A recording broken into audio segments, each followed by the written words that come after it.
What up? It's DJ Envy. Now, shout out to Real Estate Heat TV.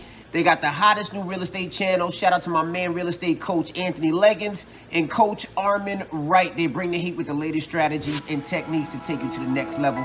So make sure you subscribe now, all right? Salute. Hey, welcome to another episode of How to Buy the Hood. I'm your host, Coach Anthony Legins, and I am so excited tonight to have the one and only Miss Asia Denson, owner of the Denson Construction Services LLC, construction with a woman's touch. I look at it like this: if out of state and out of the country people are buying Detroit, why we not? And we live here. Like that was my first thing. Like Detroit is a black ass city. Like Detroit is probably 80-90% black.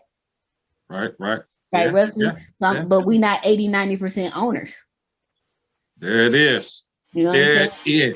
Most of the people who own houses in Detroit do not look like us. And it wasn't always like that. I know a lot of people who have jobs and they still invest and do stuff too. It's just a balance. Very true. So you don't have to.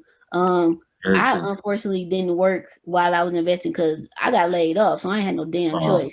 So, but for me, it was a blessing in disguise because I don't think I would have busted my ass as hard because when you broken your back against the wall, it ain't nowhere else to go but So it's so we doing this on YouTube live every third Thursdays. It's called What Up Though Fridays because we from Detroit, of course. What Up Though, and Friday is like the kickback day in the city. So it's me, Marcus Twyman, Emma Elder. She owns. And get with Miss Denson here, Asia Denson. Denson Construction Services. Check out her YouTube page. Subscribe. Get with her. I'm Coach Anthony Legins. This is How to Buy the Hood, and we out.